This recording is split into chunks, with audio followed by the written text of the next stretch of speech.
नमस्कार विद्यार्थी मित्रांनो, अर्थव्यवस्थेच्या बॅचमध्ये तुम्हा सर्वांचं परत एकदा मनापासून स्वागत आहे। आता आज आपण शिकणार आहोत की पॉवर्टी लाईन सध्या आपण जे मोजत असतो, तर तुम्ही एक लक्षात घ्या की कंटिन्युअस पॉवर्टी लाईन जी आहे, दारिद्र्य रेषा जी आहे कंटिन्युअस चेंज व्हायला हवा। तो वेळेनुसार चेंज व्हायला हवा, क्षेत्रानुसार चेंज व्हायला हवा, कारण प्रत्येक ठिकाणी वस्तू आणि सेवांच्या किमती सारख्या नसतात। फॉर एक्झाम्पल तुम्ही मुंबई किंवा दिल्ली ही दोन ठिकाणं जर पाहाल, त्या दोनही ठिकाणी जे अन्न मिळतं, खाण्यासाठी अन्न मिळतं, तर मुंबई आणि दिल्ली हे दोनही शहर गरीबातल्या गरीब व्यक्तीला सुद्धा रात्री उपाशी झोपू देत नाहीत, एवढं स्वस्त अन्न तिथं मिळतं। मला स्वतःला आठवतं 2010ला जेव्हा आम्ही त्या ठिकाणी राहायचो राजेंद्र नगरमध्ये, तर त्या ठिकाणी 1.5 रुपयाला साधी रोटी, एक ढाबा होता, रोटी बट आपली तंदुरी रोटी 1.5 रुपयाला साधी रोटी मिळायची आणि 2.5 रुपयाला बटर रोटी मिळायची। ज्यावेळी पुण्यामध्ये 10 रुपयाला साधी रोटी आणि 20 रुपयाला बटर रोटी मिळायची। म्हणजे तुम्ही तफावत घ्या किंवा फरक कंपेअर करा।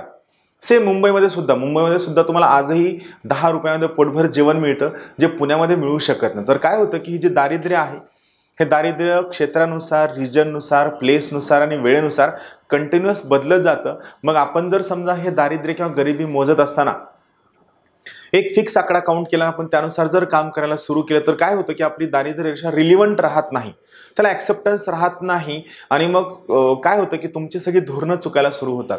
तर आपण या ठिकाणी शिकणार आहोत की सध्याची जी दारिद्र्य रेषा आहे, सध्या गरिबी मोजण्याचे जे आपले पद्धत किंवा मेथड्स आहेत, यात जो बदल होत गेला, हा वेळेनुसार बदल कसा होत गेला, याची काय हिस्ट्री आहे हे आपण पाहणार। थोडं इंटरेस्टिंग भाग आहे। आपण काय करूया, सुरू करूया। तर आजचा आपला टॉपिक आहे भारतातील दारिद्र्य मोजणी पद्धतीची उत्क्रांती। भारतातील दारिद्र्य किंवा गरिबी मोजण्याची जे पद्धती आहे, त्या उत्क्रांती कशी झाली ते आपण पाहूयात। आकडे आहेत, कन्सेप्ट ऑलरेडी मी तुम्हाला सांगितलं, दारिद्र्य रेषा कशी असते, काय असते, कसं मोजमाप केलं हे ऑलरेडी तुम्हाला सांगितलं। तर फक्त हे जे आकडे, हे आकडे फक्त व्यवस्थित समजून घ्या आणि प्रत्येक नवीन समितीनं काय नवनवीन गोष्ट सांगितली किंवा त्यांचं काय विशेष आहे, त्यांचं काय स्पेशल आहे, हे फक्त लक्ष देऊन ऐका। चला, या काही महत्त्वाच्या कमिट्या आहेत, ज्यांचे नावं लक्षात घ्या।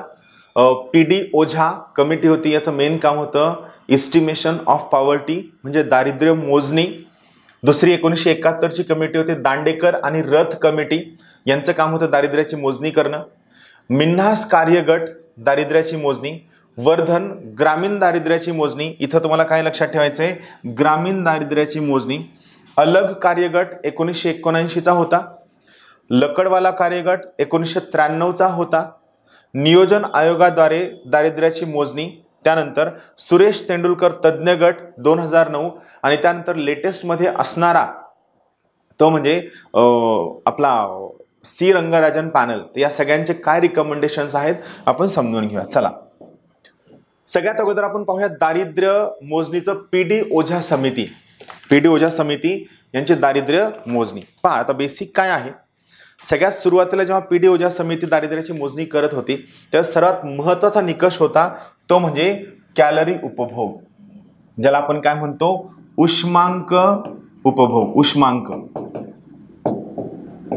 म्हणजे इथे एक गोष्ट काय लक्षात ठेवायची आहे, आपल्याला स्वतंत्र मिळाल्यानंतर, इंडिपेंडन्स मिळाल्यानंतर काय होतं, गरिबी खूप मोठ्या प्रमाणामध्ये होती, रोजगार नव्हता किंवा लोक कामाला जात नव्हती।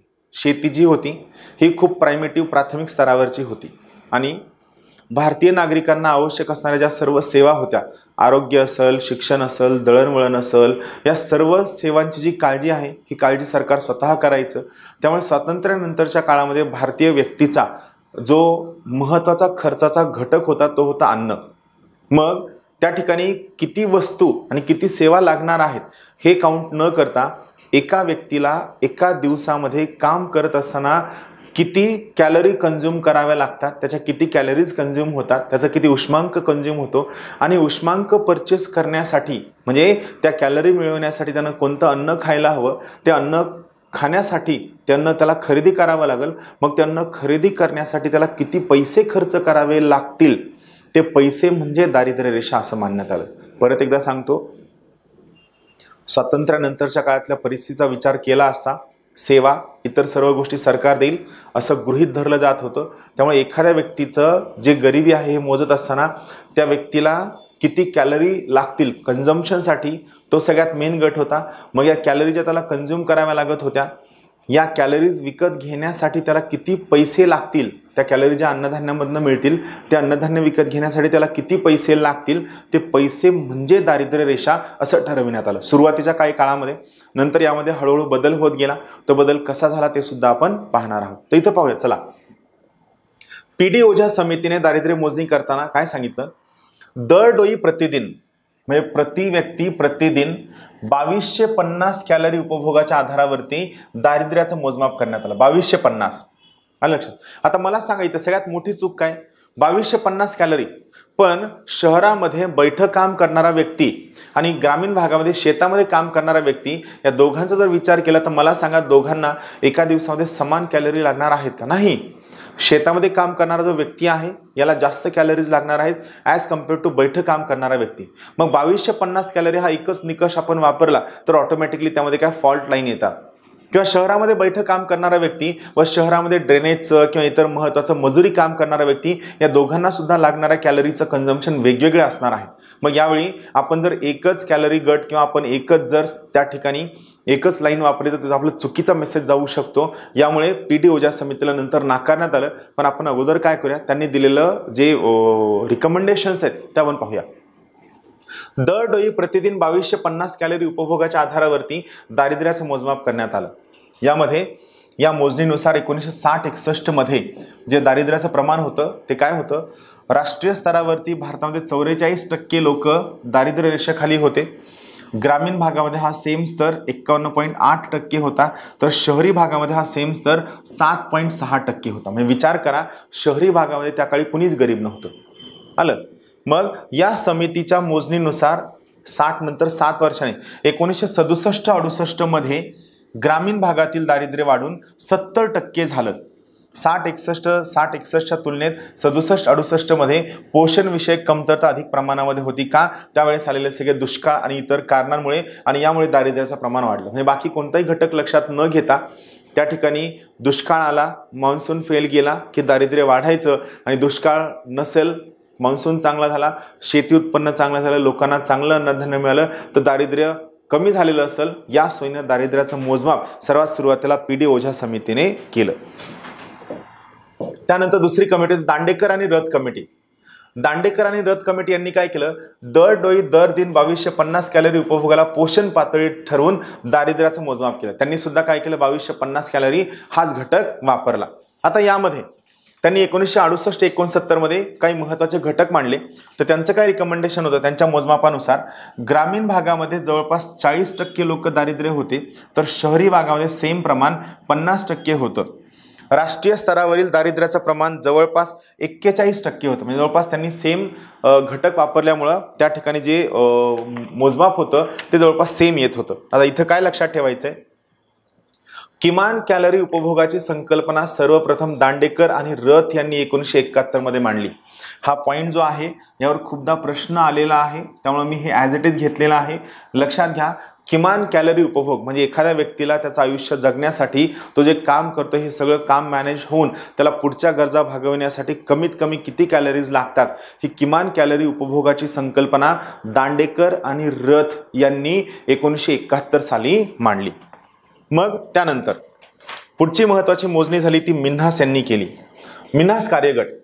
आता यांनी काय केलं, यांनी ग्रामीण व शहरी भागासाठी किमान कॅलरी उपभोगाची संकल्पना नाकारली. लक्षात ठेवा, म्हणजे तुम्ही ग्रामीण भागासाठी आणि शहरी भागासाठी दारिद्र्याचं मोजमाप करत असताना त्या ठिकाणी त्यांनी किती कॅलरी कंझ्युम करू शकतात व त्यासाठी किती पैसे कमवू शकतात ही जी संकल्पना आहे ही संकल्पना मिन्हास कार्यगटाने नाकारली, म्हणून त्याला मी स्टार मार्क ठेवलं.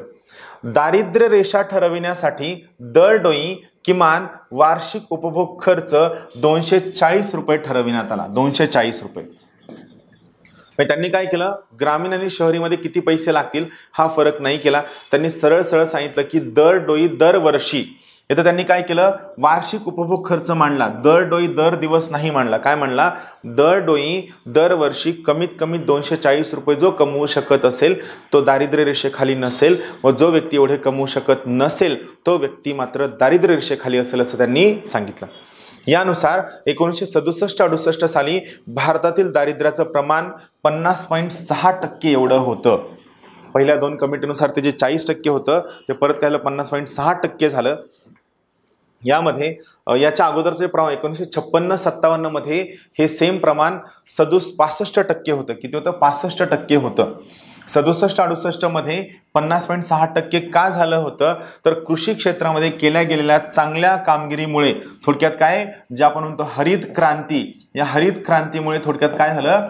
दारिद्र्याचं प्रमाण कमी झालं असं या मिन्हास कार्यगटाचं म्हणणं आहे. 65%वरून हे प्रमाण 15% कमी होऊन किती टक्क्यावर आलं होतं? जवळपास 50.6% आलं होतं. मात्र त्यानंतर एक अत्यंत महत्त्वाची समिती आली, ज्यांनी ब्रेक थ्रू रिकमेंडेशन्स दिले. काय आहेत रिकमेंडेशन्स आणि कमिटीचं नाव काय आहे? तर कमिटीचं नाव आहे बर्धन समिती. बर्धन समितीचं मेन टार्गेट होतं ग्रामीण भागातील दारिद्र्याची मोजणी करणं. लक्षात ठेवा, यांचं टार्गेट होतं ग्रामीण भारताची दारिद्र्य मोजणी करणं. गरिबी मोजण्याचे स्टँडर्ड कमी करण्यात आले. म्हणजे जे तुम्ही खूप मोठ्या प्रमाणामध्ये आकडे जास्त वाढवायचा किंवा जास्त ठरवायचा, ते स्टँडर्ड कमी करण्यात आले. दारिद्र्य रेषेची मानके कमी करण्यात आली.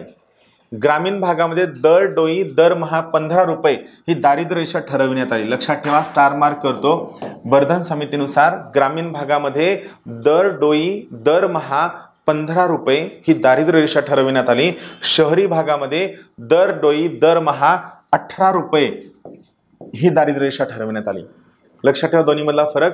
बर्धन समितीनुसार ग्रामीण भागामध्ये 15 रुपये ठरविण्यात आलं, तर शहरी भागामध्ये 18 रुपये दर डोई दरमहा दारिद्र्य रेषा ठरविण्यात आली. यांनी केलेल्या अहवालानुसार, यांनी केलेल्या अभ्यासानुसार 1960-61 मध्ये भारतातील एकूण दारिद्र्य होतं 38% आणि 1968-69 मध्ये होतं 54% दारिद्र्य होतं. त्यानंतर आला अलग कार्यगट. अलग कार्यगटाची स्थापना नियोजन आयोगाद्वारे करण्यात आली होती, प्लॅनिंग कमिशनद्वारे. यांनी 1979 स्वतःचा अहवाल सादर केला. त्यांनी सांगितलं परत अलग कार्यगटाने दारिद्र्य मोजणीसाठी किमान कॅलरी उपभोगाचा निकष वापरला जावा. किमान कॅलरी उपभोगाचा निकष वापरला जावा हे त्यांनी सांगितलं. परत एकदा लक्षात ठेवा, अलग कार्यगटाने किमान कॅलरी उपभोगाचा निकष वापरला जावा. ग्रामीण भागासाठी त्या ठिकाणी थोडंसं मेहनतीचं मजुरीचं काम असतं, त्यामुळे त्यांनी कमीत कमी एका दिवसाला एका व्यक्तीला 2400 कॅलरी लागतील असं त्यांनी सांगितलं. तर शहरी भागामध्ये दर डोई प्रतिदिन जवळपास 2100 कॅलरी लागतील असं त्यांनी ठरविण्यात आलं. म्हणजे 2400 कॅलरीसाठी लागणारे पैसे ही ग्रामीण भागातील दारिद्र्य रेषा असेल, तर 2100 कॅलरीसाठी लागणारे पैसे ही शहरी भागातील दारिद्र्य रेषा असेल असं या ठिकाणी ठरलं. 1979 पर्यंत दारिद्र्याच्या मोजण्यासाठी पारंपरिक पद्धतींचा अवलंब केला जाईल, ज्यामध्ये कमाई आधारित दारिद्र्य ठरविलं जात असे. कमाई म्हणजे 1979 पर्यंत अलग कमिटीच्या रिकमेंडेशन पर्यंत काय होतं? पारंपरिक पद्धतींचा वापर होता, ज्यामध्ये कमाई हा सर्वात मेन घटक होता. अलग कमिटीने मात्र दारिद्र्य मोजण्यासाठी उपासमार हा निकष वापरण्यासाठी सुरू केलं. स्टार मार्क करतो, लक्षात ठेवा. सरळ प्रश्न येऊ शकतो, कोणत्या समितीने दारिद्र्य मोजण्यासाठी उपासमार निकष वापरण्यासाठी सुरू केलं? नाव लक्षात ठेवा, अलग कार्यगट, ज्याची स्थापना नियोजन आयोगाने केली होती. या अलग कार्यगटाच्या रिकमेंडेशननुसार उपासमार हा निकष वापरण्यासाठी सुरुवात झाली. त्यानंतर अलग कमिटी यांनी पहिल्यांदा भारतातील दारिद्र्य रेषा ठरवली. लक्षात ठेवा, अलग कमिटीने पहिल्यांदा भारतातील ऑफिशियल दारिद्र्य रेषा ठरवली. महत्त्वाचं आहे. सरकारी योजनांनी अन्नासोबतच आरोग्य आणि शिक्षणाचा पण विचार करावा, हा या दारिद्र्य रेषेचा मुख्य उद्देश होता. म्हणजे आतापर्यंत काय होतं? फक्त अन्न हा एकच घटक वापरला जात होता. अलग कार्यगटाच्या रिकमेंडेशननुसार अन्न यासोबत आरोग्य व शिक्षण या दोन्ही घटकांचा वापर करावा, हे अत्यंत महत्त्वाचं रिकमेंडेशन यांनी दिलं. त्यानंतर आली पुढची महत्त्वाची कमिटी, लकडवाला समिती. थोडं फॅक्च्युअल आहे, मात्र तरीही लक्ष देऊन ऐका, कारण हे महत्त्वाचं आहे. लकडवाला समिती याची स्थापना 1989 ला झाली. लकडवाला कमिटीची स्थापना सुद्धा नियोजन आयोगाद्वारे करण्यात आली होती, प्लॅनिंग कमिशन. कारण त्यावेळी नियोजन आयोग हे दारिद्र्याचं मोजमाप करणारी एक अत्यंत महत्त्वाची आणि मेन संस्था होती. यांनी स्वतःचा अहवाल 4 वर्षांनी म्हणजे 1993 ला दिला. दारिद्र्याचं प्रमाण ठरविण्यासाठी अलग कार्यगटाचीच पद्धत त्यांनी वापरली, हे लक्षात ठेवा. परत एकदा सांगतो, लकडवाला समितीने अलग कार्यगटाच्या दिलेल्या कार्यपद्धतीचाच वापर केला दारिद्र्याच्या मोजमापासाठी. मग 1973-74 ते 1977-78 या कालावधी दरम्यान दारिद्र्याचं प्रमाण त्यांनी मोजलं. मग या ठिकाणी एक फॅक्च्युअल आकडा आहे, तर प्रश्न आला तर येईल, तुमचं चुकलं तरी काही अडचण नाही. ग्रामीण भागातील दारिद्र्याचं प्रमाण 73-74 मध्ये 56.4% होतं, जे 87-88 मध्ये कमी होऊन 39.1% पोहोचलं. मग या ठिकाणी लक्षात ठेवा, ग्रामीण भागातील दारिद्र्याचं प्रमाण काय झालं होतं, कमी झालं होतं. ट्रेंड लक्षात ठेवला तरी चालेल, कारण आकडा लक्षात राहणं थोडं अवघड आहे. ट्रेंड मात्र लक्षात ठेवा. शहरी भागातील दारिद्र्याचं प्रमाण 73-74 ला 49.2% होतं, जे कमी कमी झालं 40.1% वरती येऊन ते टेकलं, 40.1%. आणि एकूण दारिद्र्य, राष्ट्रीय स्तरावरील दारिद्र्याचं जे प्रमाण होतं 73-74 ला जे 54.9% होतं, जे 39.3% वरती येऊन टेकलेलं होतं. तर या दारिद्र्याच्या मोजमापाच्या उत्क्रांतीतील काही महत्त्वाच्या कमिटीज आहेत. आता ज्या सगळ्यात लेटेस्ट मधल्या ज्या कमिटीज आहेत, एकाचं नाव आहे सुरेश तेंडुलकर कमिटी, दुसरा आहे सी रंगराजन पॅनल. या दोनही पॅनलबद्दल आपण चांगलं समजून घेणार आहोत, कारण त्याच्या आधारावरती आपल्या पुढच्या गोष्टी आपल्याला समजणं सोपं जाईल. तर या ठिकाणी आपण थांबूया. तोपर्यंत सर्वांना खूप खूप शुभेच्छा. धन्यवाद. थँक्यू.